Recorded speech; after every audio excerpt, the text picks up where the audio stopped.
Hi, William. I'm Shabir. Only decent, How are you? Are very you- decent guy. I'm interested in ideas. Ideas. Just I want to talk agree about with you. ideas, for sure. No. Juices? Any juices? Would you like? I'm good. Would you like some?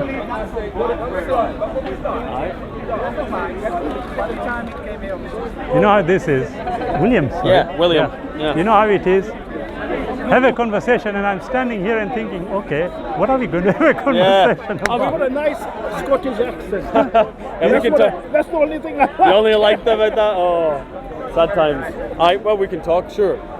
So let's see. What's your purpose for being in Speaker's Corner? Well, usually it is to talk to people about primarily the existence of a creator, Okay.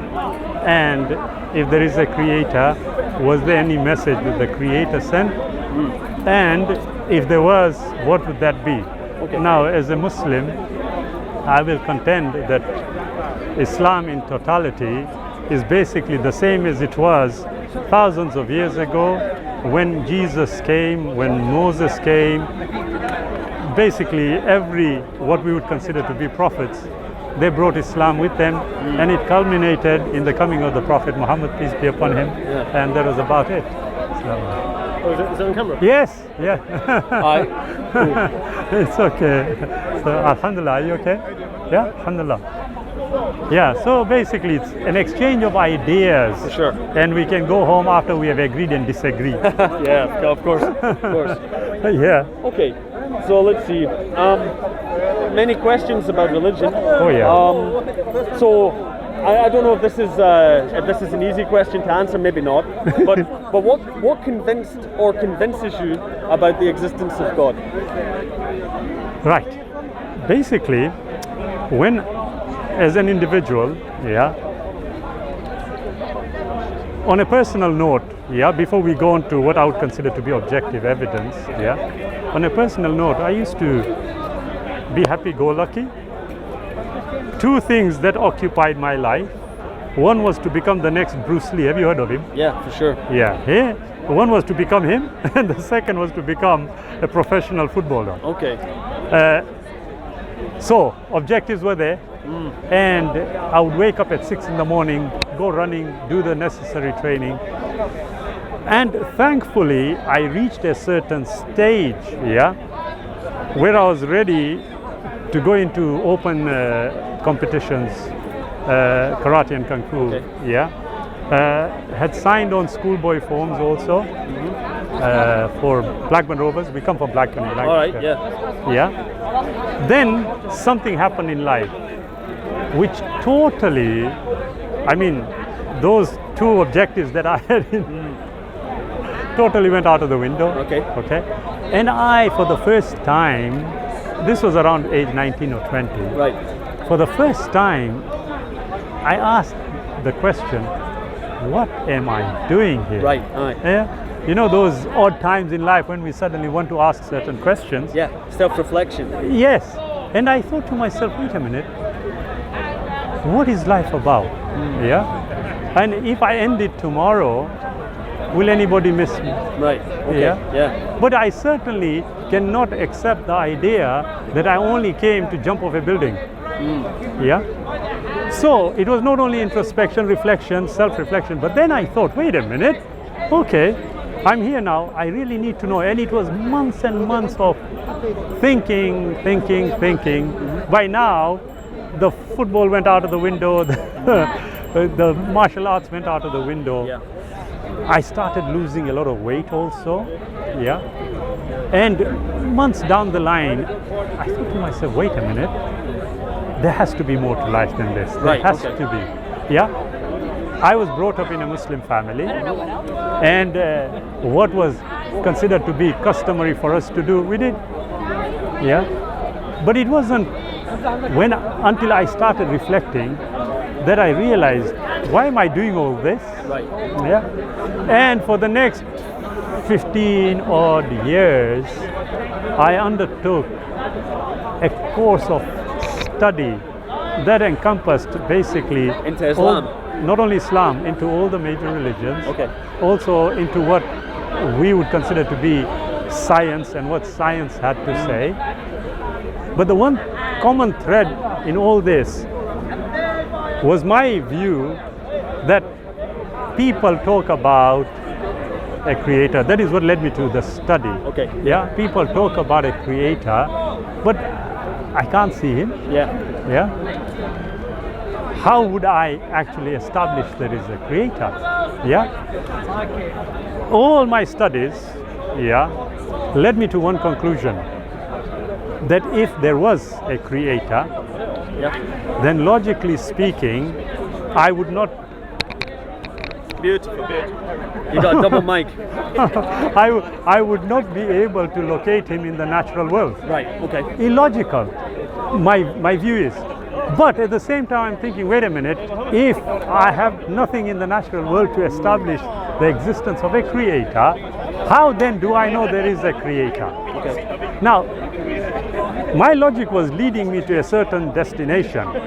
That being, okay, now I have confidently convinced myself that a creator, if there is one, is certainly not to be found in the natural world. Okay. Agreed. Right. Well, if he is not to be found in the natural world, how then am I going to establish the existence of a creator? Right. Second step came. Logically speaking, if there is a creator, yes, and the definition, I use the word definition, of a creator is one who is all powerful, one is the one who created everything. I said, well, if that is the case, then logic is dictating to me that in contrast to a creator, I would necessarily be the inferior one. Right. Yeah, not in a negative way, okay, but I would be inferior because I am in the position of not knowing everything, in a position to this being who knows everything according to the understanding. But if that is the case, then it also logically applies why I cannot find him in the natural world in the physical form. Right. Yeah, not the signs that we would consider, but in the physical form, I can't find him. Okay. Fine. Now, the next step, if there is a creator, then necessarily there must be a communication from the creator to the human being. Right. I'm restricting it to the human being, yeah? Okay. There has to be. And if there is, where is it? Okay. And if it did come, not only do I need to find it, I need to then assess what it has, which other writings or other sayings of sages will not have. Right. Okay. Yeah? Yeah. So, second process came in. You now are looking at the contenders, yeah? And that is what I did. I mean, there are many minor ones, okay?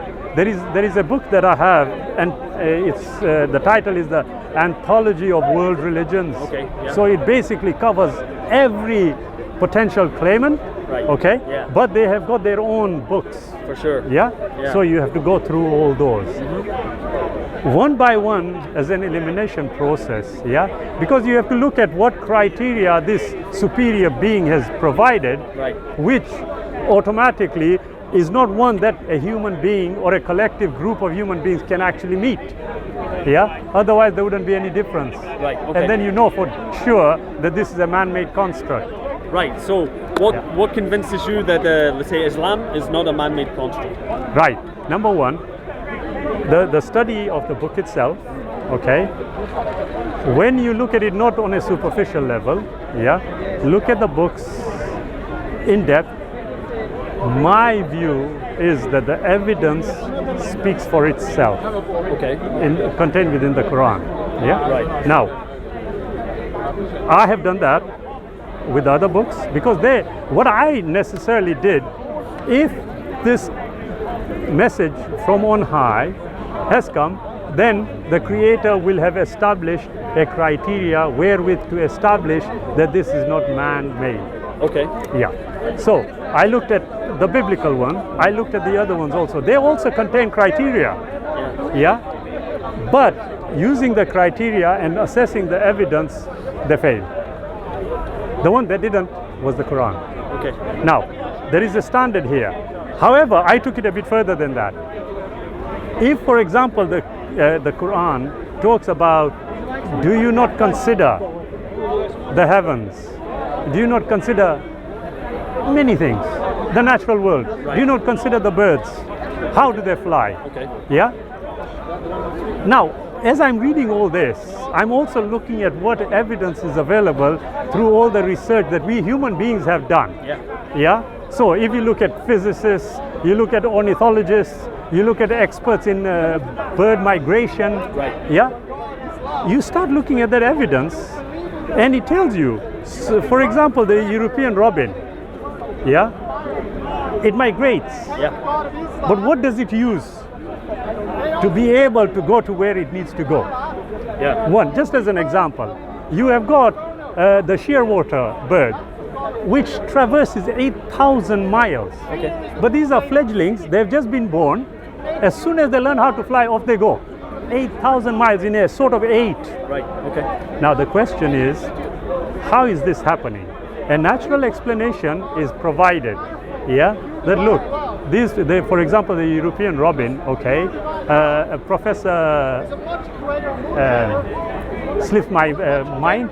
A professor has written a book in which he looks at how potentially these birds must be using the magnetic. Yeah, I've heard the feeling. I Yeah. know it. Yeah. You know They can about- sense the magnetic field of the Earth. Exactly. Yeah. But the magnetic field is not something that can be physically used by what we would consider to be natural selection. Yeah? It cannot be utilized. It might be able to. Okay, tell me how. Well, I'm not an expert. No, in no, of course, we are just having biologist, a but, conversation, yeah. The premise, as I understand it, is Yeah. that mutations cause random change, and if the random change gives a slight benefit, then it will be passed on, and that's the propagation of evolution. Absolutely. I mean, I'm not sure Yeah. whether you agree with evolution or not, but I can see, and there's nothing wrong with that. But you see, when you are talking about mutations themselves, yes, you are talking an internal change. But in order for that change to take place, the first thing that would have to be within the body of that particular bird is this connection with the magnetic field. How? Because you must remember that the magnetic field is so weak, yeah, that it has to be below what we would call the normal atomic level. okay. So how? Well, I would like to go this way. Yeah, So sure. It's like this. I mean, I don't want to put words in your mouth. No, no but problem. Are you saying that if we can't prove this to be a part of nature, then it must have been from God? No. I'm No. not God of the gaps. No. Right, okay. No. Well, that's good. We get that out the way. That's out of the way. Okay, so what is it? Like I said, once I have established the message itself, I am also looking at the evidence it is saying to consider. Okay. Yeah. So when it is talking about, look at how the birds fly. Yeah. Yeah. Well, how do they fly? The Creator is holding them up. Well, He's not literally holding them up, is He? No. What are the mechanics? There they go. Those birds there. They are flying. What are the mechanics behind that? Now it is plain obvious that the Creator in the Quran is encouraging humanity to go and discover the natural world. There is an actual reason for this. Okay. The Quran then actually establishes for humanity. It says, we will show you on the horizons and within yourselves until it is manifest to you this is the truth. Now, what is it actually saying? Are we as human beings going to get to a stage, bearing in mind that this is supposed to have been brought down 1,400 odd years ago, Yeah. when it said, we will show you on the horizons and within yourselves that this is the truth. Now, what is it that we in the past 1,400 years have discovered about our internal workings? But it mentioned it. It says we human beings are going to do that. Okay. Why? Because this is what the Creator is intending for us. Okay. But having said that, it also says on the horizons. Now the choice of word is odd. Yeah. If me and you are looking here, what would be the horizon? It is the furthest point that we can see. Yeah. But if we travel to there, what happens to the horizon? Yeah, the Earth's a sphere. It moves away. So basically, a process of search and find, we are going to undertake as human beings, which Right, is what we have done. But further that, like I said, if the Quran says, as an example, humanity, okay, is the best that has been created. Amongst them, they are a group who are the best because they are attending to a particular system which is totally fair and totally just. Okay. But the question is this: if, as human beings, I was traversing the earth, and I came across somebody who is not of my color, should I be aggressive with them? Now, there are instances in the Quran which I would consider to be far, far ahead of what we would call the time that it was revealed. So, as an example, it says, the Creator is the one who gave us our colors and our languages. Okay. What has that got to do with the price of fish? Why put a statement about colors and races and languages? Well, today in the United Kingdom, we have the Race Relations Act. Okay. Why was that brought into law? Because human beings, based on color, were hating each other. Okay? Now, the Quran goes a bit further and it says, "O mankind," addressing the whole of humanity, "we have created you into nations and tribes," which we are. Yeah? We don't want to, but we are. We automatically seem to allay ourselves with the ones we are comfortable with for some odd reason. But these are why. It says, "O mankind, we have created you into nations and tribes so that you may respect each other and not despise each other." Now, I'm looking at this, I'm looking at the evidence, yeah, and it is all fitting. But there's a further step. You see, what I would call, for me, the clincher. My ability to reason has brought me to the stage, even if I say, for example, the theory of evolution, okay, in its physical form, has brought me to where I am today. Okay. Whether it be natural selection or any other method that has allowed me to come here today, as I was discussing with a lady earlier on, my ability, which we call the subconscious, okay, allows us very clearly to extend beyond what we would call the natural world. Okay. What do I mean by that? What I mean by that is, I know that I can use the word, my essence tells me it is wrong. Right. The mechanics of the body are not telling me it is wrong. What is the essence that I have? What is that element of consciousness that I can't touch, I can't feel, but I know it is there? Okay. It has taken me one step further, and that step is the fact that I am going to die. Now, I am certain, looking at the evidence, that if I go through life, I get old, decrepit, can't move a muscle, can't move anything, yeah, all I will have is the memory, if it is still there. Otherwise, even that is going to disappear. Okay? The Quran interestingly states that, you know, we will grow you into a strong being, and then we will take you back as though you are going back to childhood. And this is what old age is doing to us. Yeah? Well, wait a minute, there's an extension to this, and the natural extension is that once I die, is that the end of me? My contention would be guaranteed no.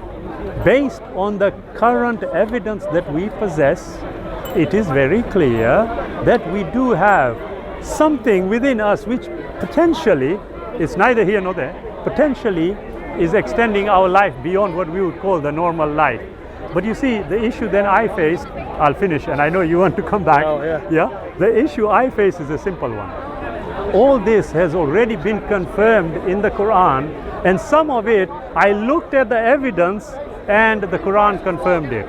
So both ways, it clearly establishes that there is an intelligence behind everything that I can perceive, not only within my locality, but for as far as I can understand, or we collectively as human beings can discover. Okay, right. Well, so you said that you have evidence for life extending after death. No, I said it's either here or there. I said, look, I'm looking at my essence. Now, I just said to you, I can't touch it, I can't feel it, and we can't test it. But I know it's there. Yeah, but I know it is there. What is it? You see, we all know, you know, in the philosophy of language, in fact in philosophy, you find the philosophy of consciousness. What is that? We have actually established there is something that goes beyond what we would call the mechanical aspect of human beings. What do I mean by that? Right now, everything we do, we can say our genes are telling us to do. Yeah. But the consciousness overrides this. So, what I mean by that is, if I knew that my death will lead to my children being saved or my family being saved, what would I do? I'm not sure. What do you think you would do? It would depend on the circumstance, but self-sacrifice is what you're talking about. Yes. Yeah. Okay. Is it within us? I'm not sure what you mean. For example, if a situation arose where the only option we have is to forego our life for the benefit of the others, Right. do we have the capacity to do that? Well, people do that. They do, don't they? But then it is overriding this very idea of self-preservation. Okay. Yeah. Okay. But why? Well, you could look at the evolutionary reasons for self-sacrifice for sure. What for? Hi, it is working Benefit again. others, for the collective. Excellent. But It's on your excellent. genes. But now you see, you see, the problem is this: natural selection, blind, according to the understanding. Right. Natural selection, as Professor Richard Dawkins would say, is cruel, heartless. It does not think about anybody else. In his book, The Selfish Gene. Yeah. Yeah. It doesn't think about anything except its self-preservation. Well, if that be the case, then you have to agree, and anybody else who is reasonable would have to agree that something that we possess is overriding this idea of self-preservation. What is that? I'm not sure it's the strongest argument because No, not the strongest argument, one argument. well, because humans, we live in collectives. We're social creatures. We're Who not. said? Well, we are. Who said? I'm saying it. I can Okay. see it. I can see it in the world. I can observe it in all of history. Right, well, what about the monks who live a life isolated? They take that choice. But that means they have the ability to do that. Sure, they have the ability to Right. choose. Do we also have the ability to forego our lives? By evidence, yes. By evidence, yes. But then the very notion of self-preservation as contained in the idea of evolution and natural selection goes against it. Well, it would depend. It would depend. You can have consciousness and the ability to choose, and we don't know how consciousness arose. I mean, this is it. We don't know how it arose. So it could be divinely influenced. I don't know. Agreed. But we're discovering. We're developing. We Excellent. don't know the structure of the mind. True, very agreed. complex. No, I agree with you. But So- now you tell me, are you not agreeing with the Quran when the Quran is actually saying you will look on the horizons and within yourselves until it is manifest to you that this is the truth? So, you know the example Well, I we just understand used. what you're saying, but I mean, you could look at it another way. Please. You could look at it like, well, I have the Quran, I haven't read the Quran by No, the way, no so problem, I'm no not problem. educated in that. So I Well, you don't- are getting a present. Look, it's already ready. There you are. This is a present Thanks. from me to you. Yeah? Okay, thank you. Yeah, sorry, carry on. So, can you hold that? Yeah, while I please. finish? I like to move my Yeah, hands. absolutely, Okay, yeah. so no, just this is the idea that, I mean, if you have the Quran and you have the ideas in it and you've read it and understood it, Yes. you might want to look for things in the world that prove it right. You know what I mean? Agreed, but if you Confirmation heard, bias. absolutely, but if you heard me earlier on, I said I found things, I established it, and then when I looked at the Quran, it agreed with them. Okay. So it is no confirmation bias, although I agree with what the point you made. You see, the thing is, and about the issue of confirmation bias, the Quran talks about principles. It doesn't go into the details. Right. Now, if you find the details matching the principle, would you just remove the idea from the mind, or would you dismiss it simply because you think it may be confirmation bias? I'm not sure. We wouldn't do that. Anyway, Sure. it's an interesting one. I mean, like I said, I haven't read it, so No problem. I've unfortunately only heard second-hand information. Yeah, I understand. And I imagine some of that might be inaccurate. Yeah. But I've heard people make the argument that the morality in the Quran might not be so relevant for the modern day.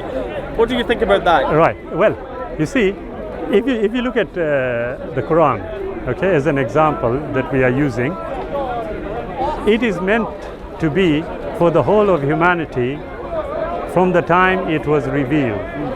It basically contains all the necessary principles that human beings would require to live a life of what I would consider peace. Yeah. Okay? Now, at the same time, there is a reality that it faces. So, if I give you an example, in times gone by, it was normal for people to fight each other. Yeah? And when they fought each other, they had their own rules of what to do with what we would consider to be the ones that are vanquished. Okay. We call them prisoners. Yeah? At that time, they were not called prisoners, they were called slaves. Yeah? The winner takes all, and whatever they want to do, they did. Okay. In the midst of all this came the Prophet Muhammad, peace be upon him, and he laid down guidance for what you must not do when you go into battle and even after battle. Okay? At the same time, there was a reality on ground which was addressed, but at the same time, rules were then established to make sure what we would today consider to be not right, for example, slaves, yeah, directives were put in place to remove that. But it wasn't wholesale, suddenly let go of everything. Anyone who knows about how human beings and societies work would know how to slowly but surely remove something which is not good for society. As an example, in this country, yeah, you have laws, and then new laws are put into place which repeal the previous. But when those laws are actually formulated, they give a period of what you call transition. Why? Why the transition period? So that it makes it easy for the people to be able to adopt the law. The same thing happened with the Prophet when he came across issues. He made certain things. So for example, today, if somebody said, Shabir, you have gone into a battle, yeah, and you have won, would you take slaves? I would say no. There are certain rules that allow me to do certain things, but at the state level, the state has to govern what happens to any potential, what we would call today, prisoners of war. But the state today in UK, or you meaning No, the state. From the Islamic perspective we are talking. You know, you asked about the morality in the Quran. Well, what yeah, absolutely.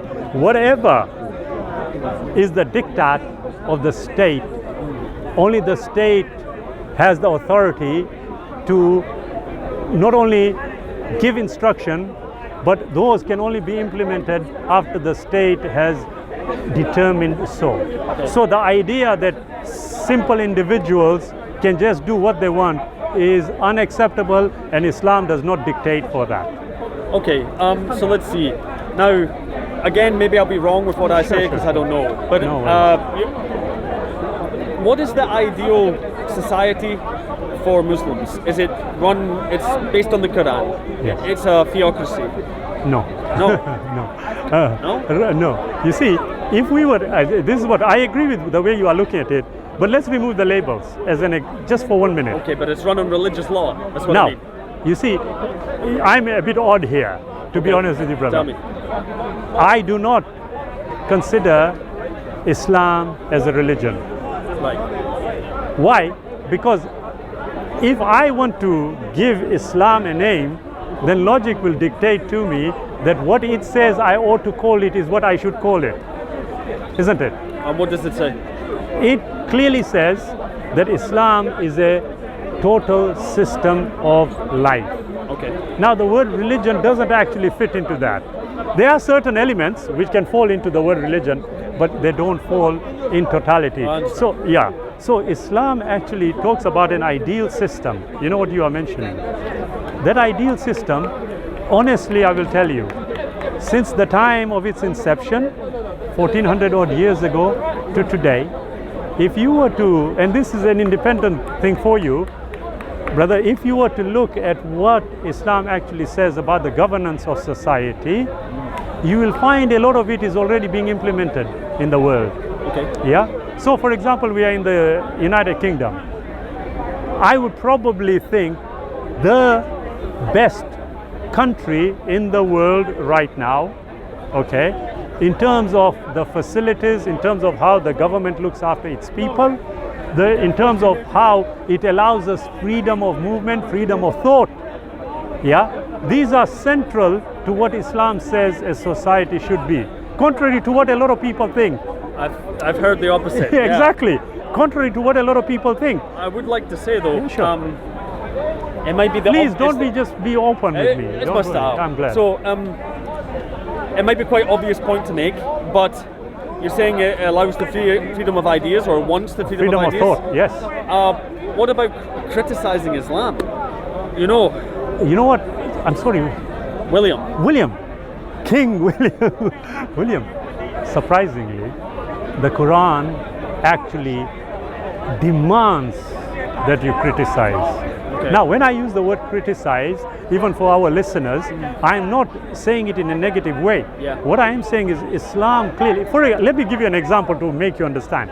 The Quran says in chapter 4, verse 82, do you not consider the Quran with care? Had it been from any other than the Creator, Allah, you'd have found therein many a discrepancy.